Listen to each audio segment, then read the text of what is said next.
Good morning, Philippines. Welcome to the Phil Cartmel Experience, where we try to provide you something new and unusual. And please feel free to make your comments in the section below so that I can provide something that you're looking for, because you drive this channel, not me. And I learn a lot more from you than you'll ever learn from me. However, but that being said, I wanted to share some of my experiences on traveling over the last 50 years. And many people think that traveling involves going to a resort, maybe in the Dominican Republic or the, the beaches of Calais or something, where they're in an artificial environment. A lot of my travel has been on the boots, backpacking, especially when I was younger, and through some of the roughest areas on the planet. Everything from the war zones of Bengal uh, to the jungles of Cambodia and tiger reserves in Laos. There's all kinds of crazy things that happen my way. But in all that time, the most savage of beasts that I ever came across was the Homo sapiens, man. In college, I remember there was a course in my humanities classes called Man's Inhumanity to Man, and described some of the incidences of said inhumanity. However, a lot of people are under the illusion that when you travel, you're going to have this broad minded, fuzzy, soft view of the world that we should all hold hands and embrace the love, which, granted, that would be nice. But you also have to deal with the reality. And the West, for the most part, y'all live in a bubble. Um, when I went to India in 1971, during the end of the war in Bangladesh, I witnessed an old man get clipped on a bicycle by an army jeep, and to watch him die in the ditch, and a 13-year-old boy had his head split open for stealing a watermelon. But there's far worse things than that are cold and calculated. And this might not be the video for everyone, but I wanted to share this as much to get something off my chest as to warn you about the hazards of going to other countries and what you're going to encounter. So one of the things we came across in India, which kind of discouraged me, was the fellow that I was traveling with was from the country of Bengal. And when we went through a fish reservoir, he made a comment because a crowd was following us, and some guys were hobbling on canes and sticks that were obviously crippled, trying to keep up to beg. And he made the comment they should nuke the whole damn country. And I thought, you miserable bastard. You came from this nation, and you should be thankful that you have the opportunities now to make a better life for your family. But he took that as something that he escaped from and shamed himself and his culture, um, much as many people do when they come from minority situations. They're going to attack the very roots from which they came. But moving forward with that trip, we went and we saw some other horrendous things. In the train stations, there were little boys, 7, 8, 9 years old, and they had no legs. Thought they were involved in some accident. Maybe they slipped under the train, but no. I was told that they were planted there. There's some creep that keeps them like animals and collects whatever they beg at the end of the night. But he uses the amputation and mutilation of these little boys to gain sympathy and control over them.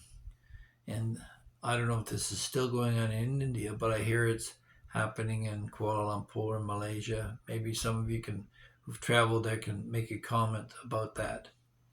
And then when we went and watched some beautiful carpets, hand-woven carpets in the north of India. And it's throughout the Middle East, Iran, all through there. There's many carpet manufacturers.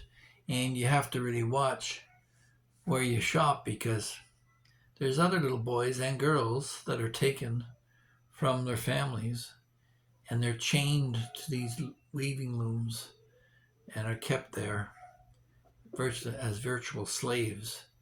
And they teach them a song that basically has the pattern within the notes of the song so they know as they sing the song all day long how to and when to tie a knot or to change a color or whatever. But the words of the song dictate the pattern on the carpet, and that's how these carpets are made. And there was one little boy in particular I remember a few years back from Pakistan who was able to escape one of these carpet factories and spoke out against it and tried to instill some rights in these children.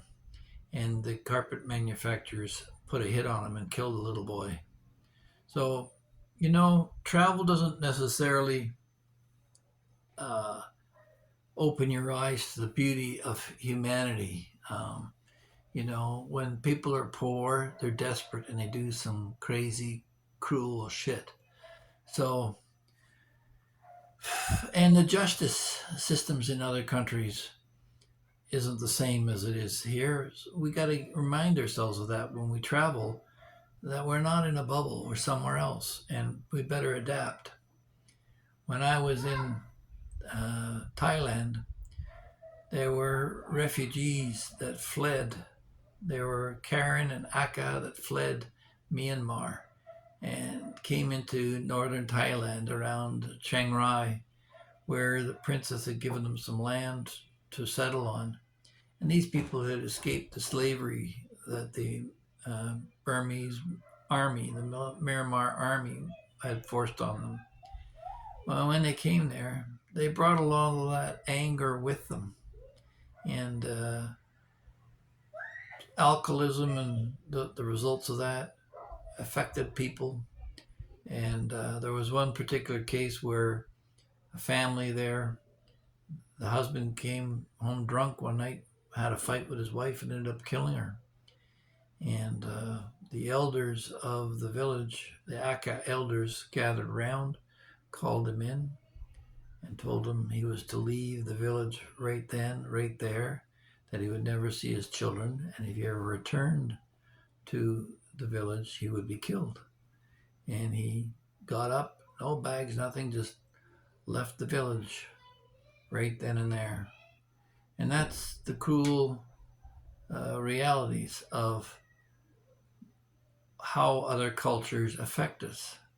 So when you invite refugees into your country, remember they bring their baggage. I'll remember one particular fellow, his name was Angel. He was from Yugoslavia, and he worked as a prison guard.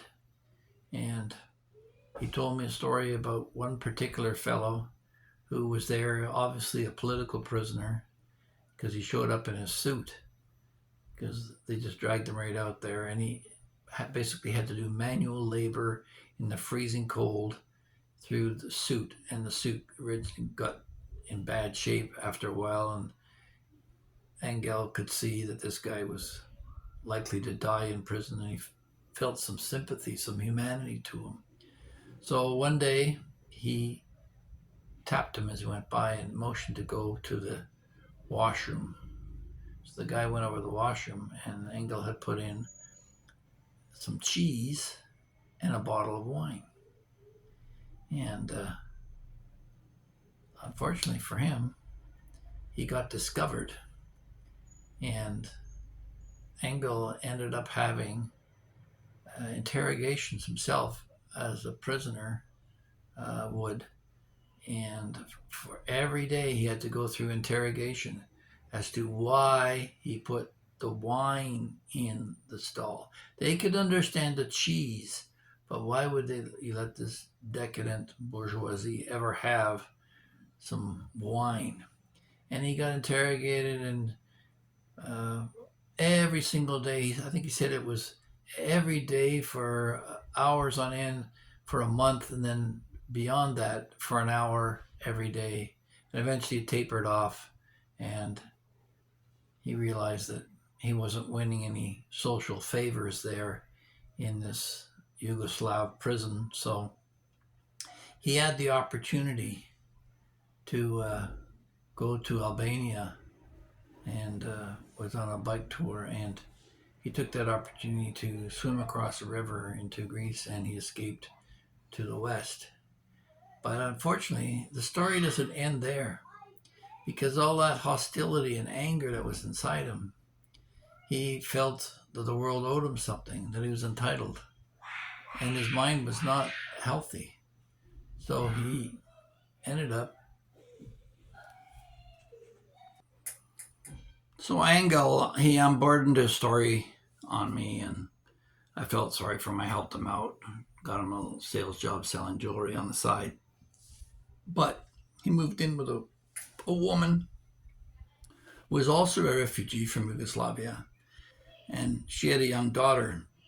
And one day the police showed up and arrested Angel for assaulting her young daughter.